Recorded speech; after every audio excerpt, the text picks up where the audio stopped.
Derivation.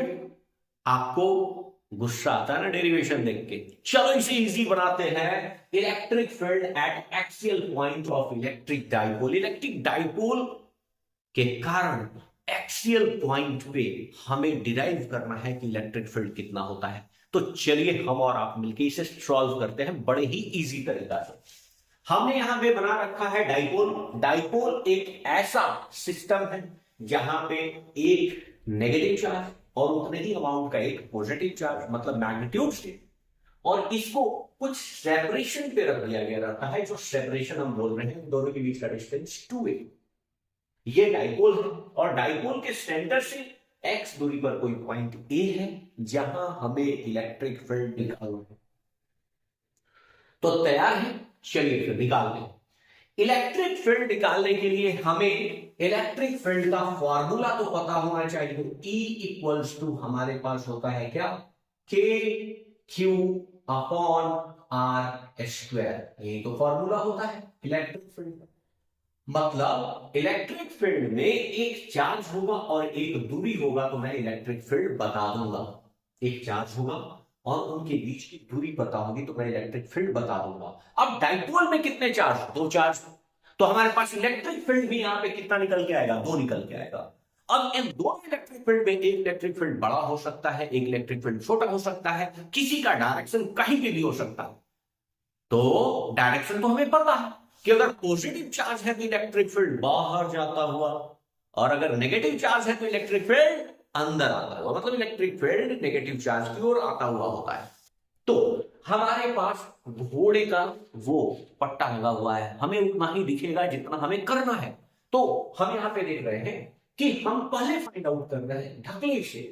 Positive charge है Q और इससे ए पॉइंट पे हमें इलेक्ट्रिक फील्ड निकालना है। तो क्यू से इस ए पॉइंट की दूरी चाहिए, क्योंकि हमारे पास इलेक्ट्रिक फील्ड के क्यू अपॉन आर स्क्वायर होता है। तो इस पॉजिटिव क्यू से ए की दूरी क्या होगा? अरे भैया, हमारे पास सेंटर से ए पॉइंट की दूरी पता है x। डाइपोल का टोटल लेंथ है 2a, तो ये छोटा सा लेंथ क्या होगा? a। तो इस पूरे बड़े x में से इस छोटे से a पार्ट को अगर घटा दिया जाए तो ये पॉजिटिव क्यू चार्ज से a पॉइंट तक के बीच की दूरी आ जाएगी। आ जाएगी या नहीं? अच्छा, और डायरेक्शन कैसा होगा? अरे भैया, पॉजिटिव चार्ज है तो डायरेक्शन क्या होगा? एक पॉइंट पे इलेक्ट्रिक फील्ड का पॉजिटिव क्यू चार्ज के कारण बाहर की ओर होगा। होगा या नहीं? ये पॉजिटिव चार्ज के कारण इलेक्ट्रिक फील्ड बाहर की ओर होगा, और इस इलेक्ट्रिक फील्ड का वैल्यू पॉजिटिव क्यू के कारण कितना होगा? के क्यू अपॉन आर की जगह पर होगा एक्स माइनस ए का होल स्क्वायर। क्या इतना बात क्लियर है? क्लियर है? नहीं क्लियर है कमेंट करेंगे। अगला, ये तो इलेक्ट्रिक फील्ड निकाल लिया। दूसरा, अब हम देखेंगे, अब फिर से ये नाम लगा हुआ, ये सब कुछ नहीं दिख रहा है। नेगेटिव चार्ज से ए पॉइंट के बीच की दूरी चाहिए। ये तो बीच में कोई भी चीज हमें दिख ही नहीं रहा है। अरे हम तो उतना ही दिख रहा है बंधु जितना से हमें काम है, तो बीच वाला तो हमें दिख ही नहीं रहा है। माइनस क्यू से ए पॉइंट की दूरी कितनी होगी? अरे सेंटर से यहां तक की दूरी एक्स है, तो ये वाला वैल्यू कितना है? आधा, हाफ डाइपोल का लेंथ ए है। यानी हमारे पास जो इलेक्ट्रिक फील्ड के लिए जो डिस्टेंस आएगा नेगेटिव क्यू से, वो आएगा एक्स प्लस ए। एक्स में ए को ऐड कर दो। अच्छा, अब इसका डायरेक्शन कैसा होगा भैया? अरे डायरेक्शन कैसा होगा? अरे नेगेटिव चार्ज है तो अंदर आता हुआ होगा। मतलब यहां पे इलेक्ट्रिक फील्ड क्या होगा? अंदर आता हुआ होगा। और ये इलेक्ट्रिक फील्ड किसके कारण होगा? माइनस क्यू के कारण। के क्यू अपॉन कितना? अरे बताओ, x plus A. X plus a का होल स्क्वायर। क्लियर है क्या? अच्छा, ये वाला इलेक्ट्रिक फील्ड थोड़ा बड़ा बनाया, ये वाला छोटा बनाया। हाँ, इलेक्ट्रिक फील्ड का स्ट्रेंथ ज्यादा वहां पे होता है जहां से चार्ज नजदीक होता है। तो इस ए पॉइंट के नजदीक चार्ज कौन? प्लस क्यू वाला। तो इसका इलेक्ट्रिक फील्ड ज्यादा होगा, और इस ए पॉइंट से माइनस क्यू चार्ज दूर है, तो इसका इलेक्ट्रिक फील्ड का स्ट्रेंथ कम होगा। सो हमारे पास नेट इलेक्ट्रिक फील्ड किधर मिलेगा? To the right. To the right, net electric field किधर मिलेगा? To the right. क्लियर है क्या? सो हमारे पास E एट पॉइंट ए पर क्या हो जाएगा? E minus Q plus Q और अगला क्या माइनस इसमें कर दो, इलेक्ट्रिक फील्ड माइनस क्यू वाला। क्लियर है क्या? ई नेट के लिए हम बड़े वाले में से छोटे वाले को घटा लेंगे। अरे बड़े वाले में से बड़ा वाला कौन? ई प्लस में से ई माइनस के कारण जो इलेक्ट्रिक फील्ड हो रहा है उसे हम घटा लेंगे। ठीक है, घटा लेते हैं भैया।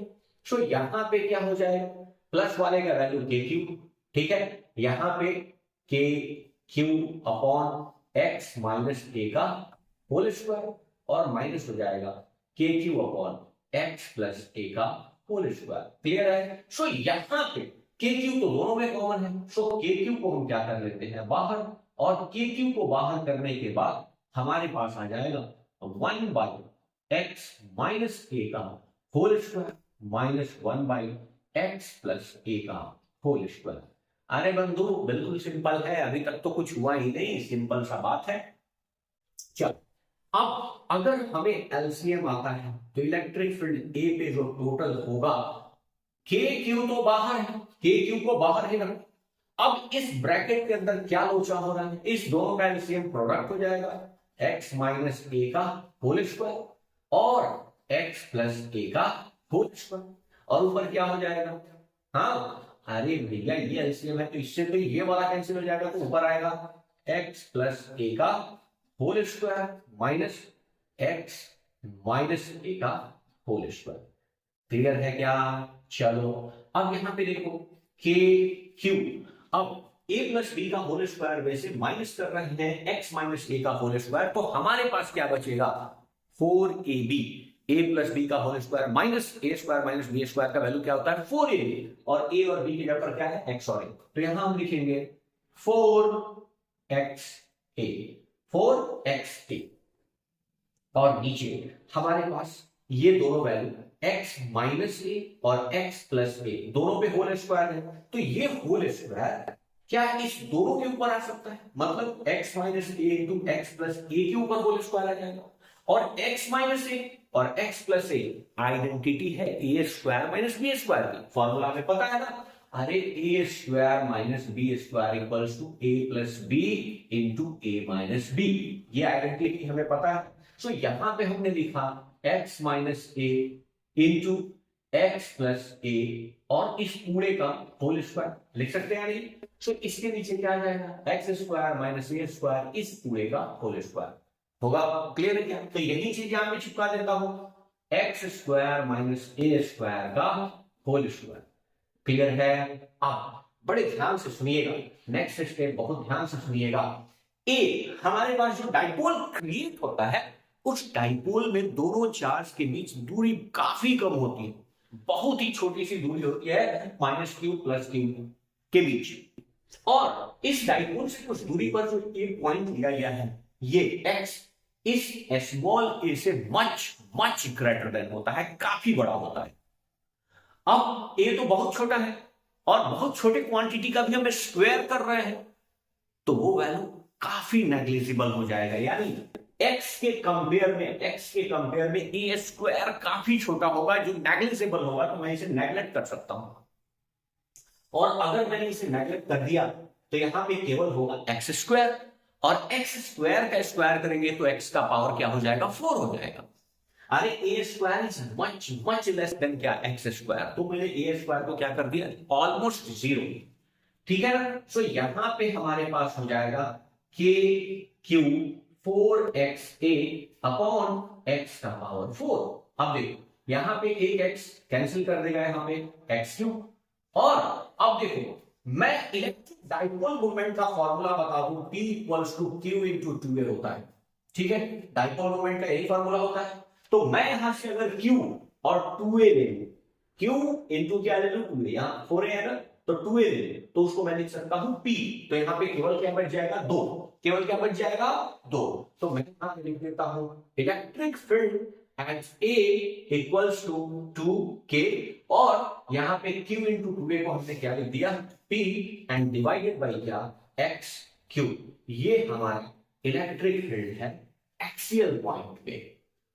क्लियर है? होप ये आइडिया क्लियर होगा, ये डेरिवेशन क्लियर होगा। अगर आपको ये क्लियर है तो प्लीज हमें सपोर्ट कीजिए, लाइक कीजिए, सब्सक्राइब कीजिए, दोस्तों में शेयर कीजिए। मिलते हैं ऐसे ही वीडियो लेके next time, till then bye bye.